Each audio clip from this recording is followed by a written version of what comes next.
je vais encore te prendre la tête avec tes pieds. Oui, c'est une obsession, mais une saine obsession.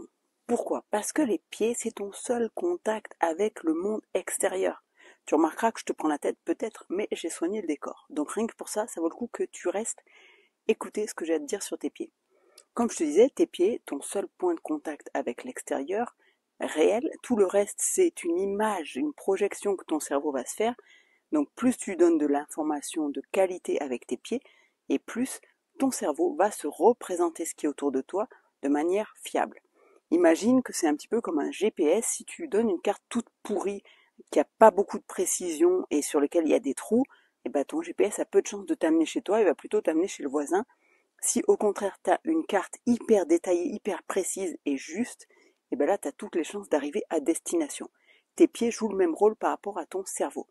Je t'ai déjà parlé des chaussures. Comment faire pour avoir des chaussures qui respectent ton pied et qui permettent à ton pied de transmettre un maximum d'informations de qualité à ton cerveau.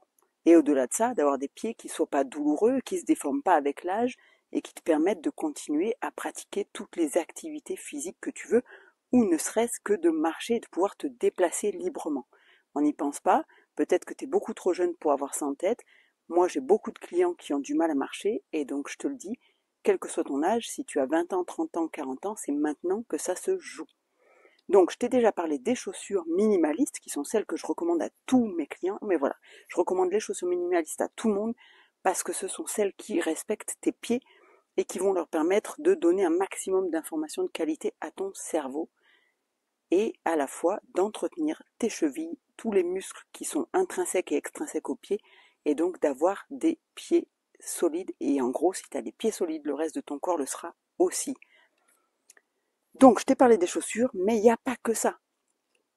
C'est bien d'avoir des bonnes chaussures, mais si dedans tu as des chaussettes qui te contraignent le pied et qui écrasent tes orteils les uns contre les autres, ben, l'effet de la chaussure, tu vas le perdre un petit peu. Le bénéfice de la chaussure minimaliste, il sera paumé à cause de ça. Donc, je te conseille de bien choisir tes chaussettes. T'assurer, pour ça, tu vas t'assurer que le bout de la chaussette, il n'est pas resserré ou trop arrondi, en tout cas qu'il ne va pas resserrer tes orteils. Et moi, je considère que les chaussettes, ce que j'appelle à bout carré, donc qui ont la même largeur sur le pied que sur le bout qui est dédié aux orteils, c'est ce qu'il y a de mieux pour laisser la place à ton gros orteil de bouger et de s'écarter pour jouer son rôle de propulsion pendant la marche. Je vais te montrer dans quelques minutes les chaussettes que je porte moi-même. Tu peux aussi te diriger vers les chaussettes à doigts. Tu sais, ça existe comme des gants. Par contre, pour ça, je te conseille de t'y habituer progressivement. C'est comme pour les chaussures minimalistes, tu passes pas de tout à rien d'un coup. Le fait d'avoir quelque chose entre les orteils, ça peut te gêner au début, donc pars pas pour une grosse rando ou pour une journée de boulot où tu pourras pas changer de chaussettes avec ça directement. Commence par une demi-heure, une heure, et tu vois comment c'est gérable pour toi. Il se peut qu'au départ, ça soit pas très confortable.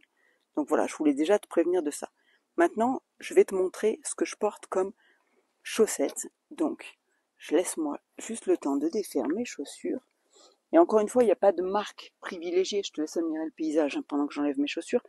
Il n'y a pas de marque forcément privilégiée. Tu vas en trouver plusieurs qui peuvent correspondre à ce qu'on cherche. Moi, ce que j'ai là, c'est des chaussettes de randonnée, mais tu vas les trouver aussi pour d'autres usages, des chaussettes de ville. Et quand je te parle de bout carré, tu vois, c'est ça. C'est-à-dire que c'est pas quelque chose qui se resserre et qui vient écraser tes orteils. Je pense que là, tu comprends bien ce que je veux dire. Donc ça, c'est quoi? C'est des chaussettes de rando, marque Monet, mais comme je te dis, il y en a d'autres.